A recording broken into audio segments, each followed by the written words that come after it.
Hello दोस्तों, आप सभी को स्वागत है आपका अपना यूट्यूब चैनल आरोही ऑनलाइन क्लासेज में दोस्तों।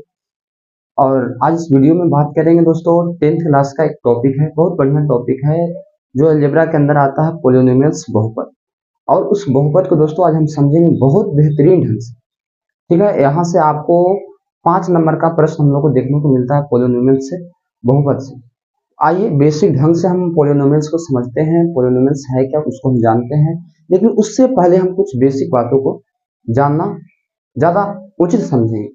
जैसे कि यहाँ पर हम सबसे पहले आपको समझाना चाहते हैं चर राशि। कौन सा राशि? चर राशि। चर राशि किसको कहा जाएगा दोस्तों? तो चर राशि वैसा राशि होता है जिसका मान जो है गणितीय हल के दौरान बदलते रहता है। जैसे कि अगर x का मान आपने देखा होगा, अगर x का मान या y का मान या a का मान b का मान, हर एक प्रश्न में उसका मान अलग अलग आता है। कभी उसका मान x बराबर 2 आ रहा है, तो कभी x का मान 5 आ रहा है, कभी x का मान 7 आ रहा है। इस प्रकार से आपको मान मिलते रहता है। तो वैसे राशि को हम लोग कहते हैं चर राशि। इसके अंदर एबीसीडी के अंदर एबीसीडी के जितने भी यहाँ पर लेटर आते हैं सभी को हम यहाँ पर इसको चर राशि कहते हैं। ठीक है, इसके बाद हम लोग समझते हैं अचर राशि। अचर राशि क्या होता है भाई? तो आपने संख्या देखा होगा, गिनती वाला या बट्टा कूटा कुछ भी हो, प्लस माइनस कुछ भी हो, इस प्रकार से जो संख्या होते हैं, नंबर होते हैं, इस सभी को कहा जाता है दोस्तों आपको अचर राशि। क्या कहते हैं इसको? अचर राशि कहते हैं। इसके बाद दोस्तों जो है आपको समझना है पद के बारे में। पद आप लोग समझ गए कि सर एबीसीडी वाला अक्षर को हम बोलेंगे चर राशि।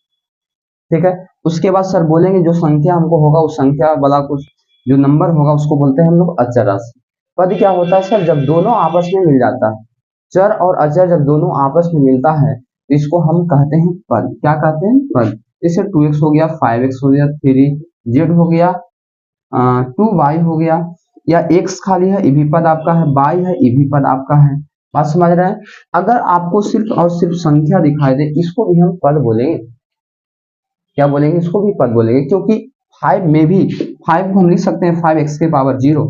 ठीक है, y में तो एक कुछ ना तो गुना होगा, x में कुछ ना तो एक गुना होगा, तो जिसमें चर राशि और अचर राशि शामिल होता है दोस्तों, उसको हम लोग कहते हैं पद। यानी कि चर राशि और अचर राशि के गुणनफल को पद कहा जाता है। चर राशि और अचर राशि के गुणनफल को हम लोग पद कहते हैं। आपको समझ में आना चाहिए। ठीक है, उसके बाद हम क्या करेंगे? उसके बाद आगे जब चलते हैं तो इसके बाद हम लोग को मिलता है बहुपद। बहुपद हम किसको बोलेंगे? तो उम्मीद करते हैं कि 3 बात जो है आपको समझ में आ गया होगा। चर राशि तो बोलना है वैसा राशि जिसका मान बदलते रहता है गणितीय हल के दौरान, जैसे एक्स वाई जेड, ज्यादातर यही हम लोग को देखने को मिलता है। उसके बाद अचर राशि, वैसा राशि जिसका मान जो है नहीं बदलता है, इसे संख्या वाला को हम लोग कहते हैं अचर राशि। पद क्या है सर? तो चर और अचर के जब गुणनफल होता है तो उसको हम लोग पद बोलते हैं। ठीक है, चलिए अब इसके बाद हम आपको बताते हैं बहुपद।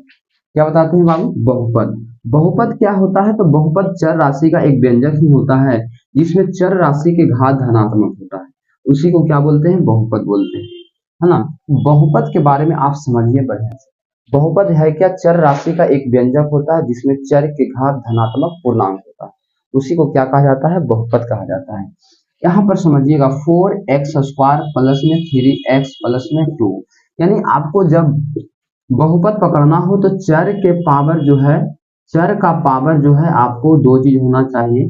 पहला तो चर का पावर आपको धनात्मक होना चाहिए, प्लस में होना चाहिए। अगर चर के पावर प्लस में है तब समझ जाना, और इतना ही से नहीं, पूर्णांक भी होना चाहिए, यानी पूरा पूरा पावर उसका होना चाहिए, तब वो आपका बहुपद होगा। जैसे यहाँ 4x² प्लस 3x प्लस 2 है, x के पावर कितना है? 2 है, तो सर x के पावर 2 यहाँ पर है, तो 2 तो प्लस में है और पूरा पूरा भी है। यहाँ x के पावर 1 है और ये 1 प्लस में है, पूरा पूरा है, इसलिए इसको हम बहुपद बोलेंगे सर। इसको हम बहुपद बोलेंगे। बात समझ में आ रहा है? इसको हम बहुपद बोलेंगे क्योंकि चर का घात अगर धनात्मक हो और पावर वाला पूरा पूरा हो तो उसी को बहुपद कहा जाता है। ठीक है, चलिए आप समझ में आपको आ गया होगा। 3x के पावर 7 प्लस 6x के पावर 2, इस प्रकार से कुछ अगर आपको लिख दिया, क्या इसको बहुपद बोलेंगे? Yes sir.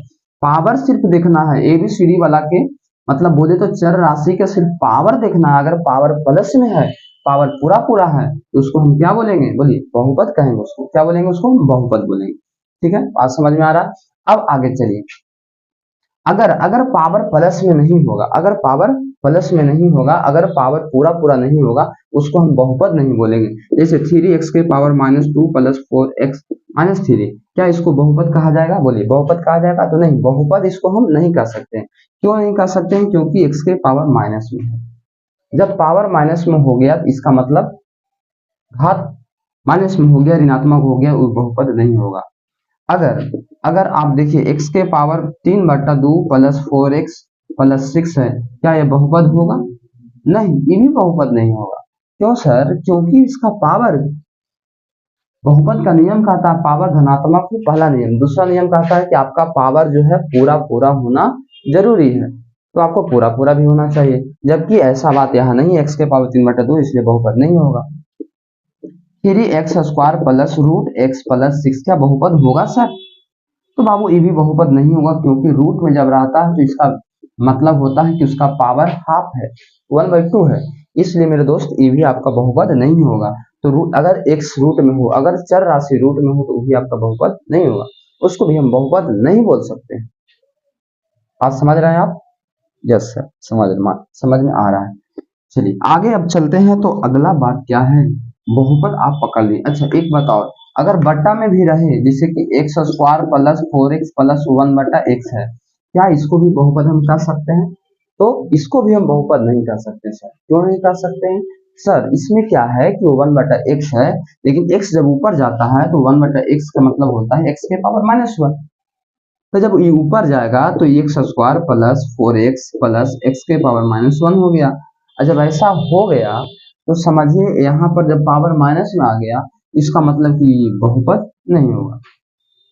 तो उम्मीद करते हैं कि बहुपद आप समझ गए होंगे, किसको बहुपद बोलेंगे, किसको बहुपद नहीं बोलेंगे।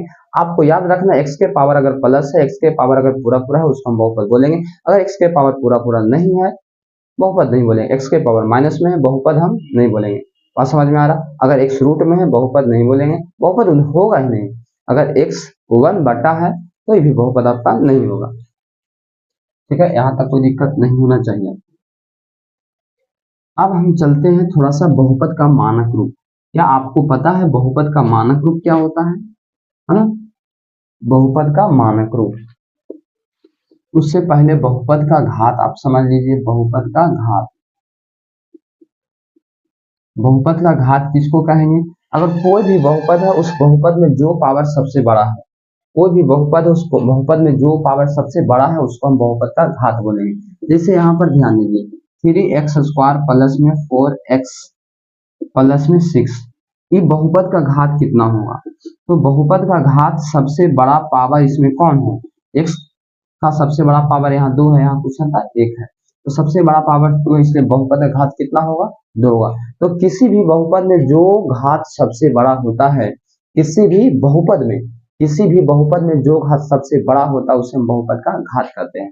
ठीक है, अब जैसे कि हम अगला एग्जांपल आपसे पूछे, 3x के पावर 7 प्लस 6x के पावर 12 माइनस 3x² प्लस 8, इसमें बहुपद का घात आपको बताना है, बहुपद का घात बताना है। तो बताइए बहुपद का घात कितना होगा?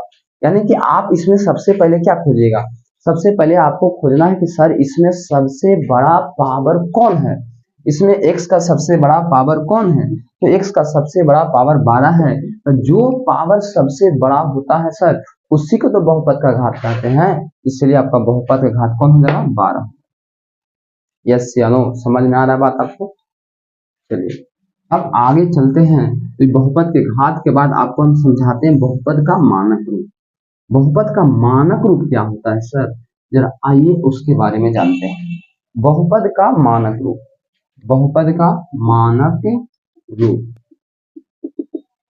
बहुपद का मानक रूप क्या होता है? देखिए पूरा आपका लेक्चर मिलेगा, पूरा एलजेब्रा का जो है, एलजेब्रा बहुपद से स्टार्ट होता है, आपको पूरा बहुपद से लेकर जो है हम आपको पूरा एलजेब्रा का टॉपिक आपको यूट्यूब पर हम दे देंगे। आप लोग आराम से पढ़िए, रिवीजन कर सकते हैं। अगर मान ली कहीं क्लास ऑफलाइन कर रहे हैं, तो उस ऑफलाइन क्लास में जो भी पढ़ाई हुआ, यहाँ पर बात थोड़ा सा आपको रिवीजन हो जाएगा।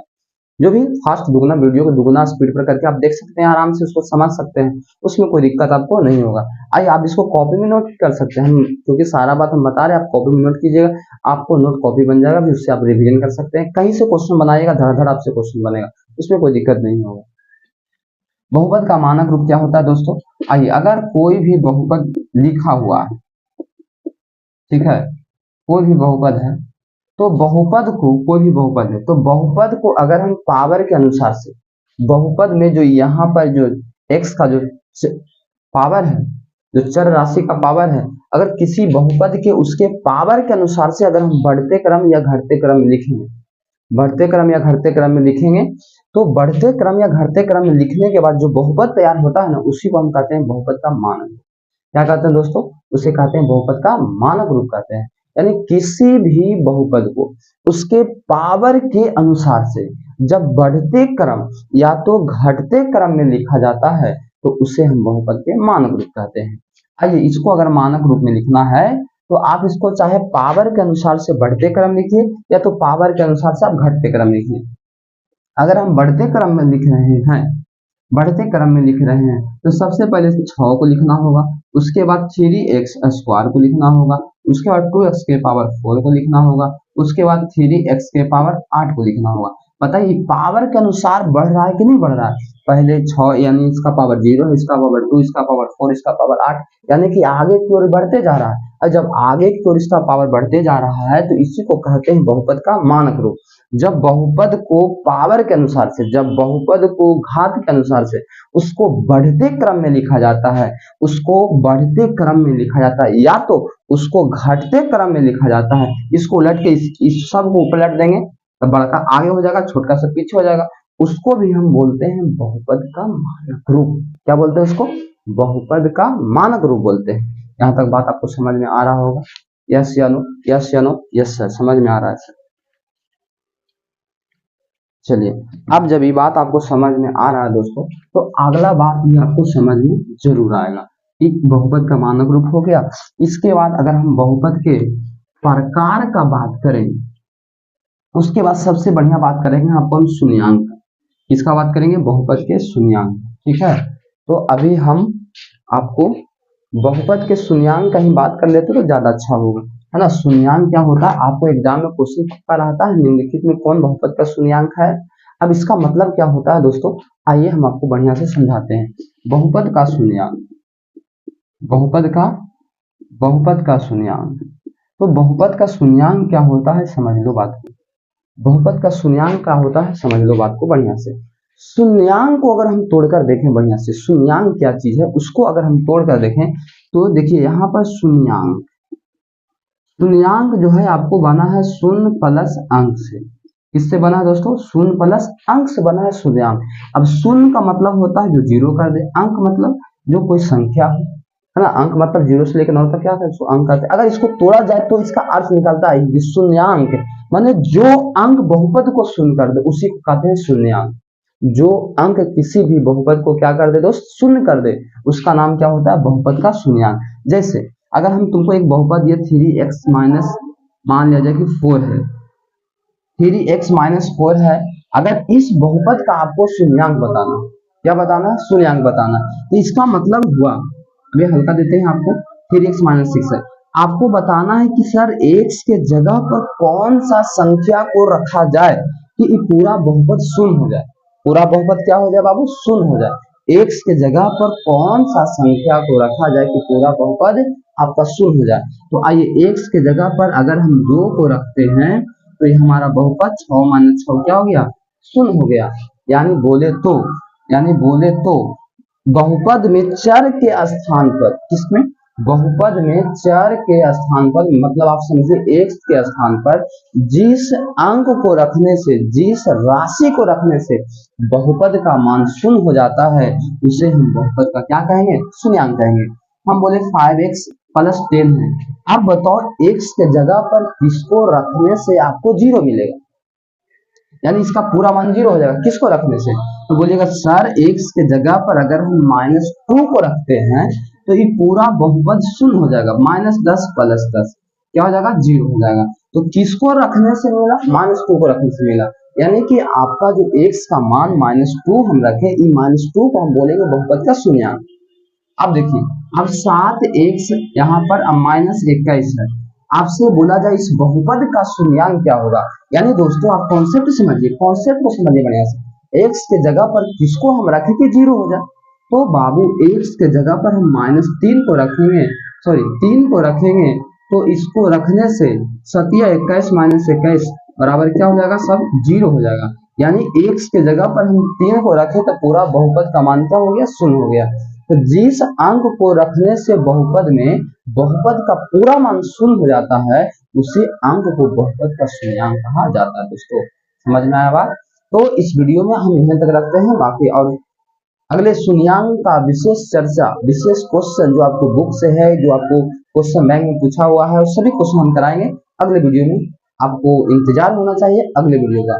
चलिए तब तक के लिए सबको बहुत बहुत धन्यवाद, और वीडियो को शेयर कीजिए, लाइक, चैनल को सब्सक्राइब कीजिए, वीडियो को लाइक कीजिए। चलिए।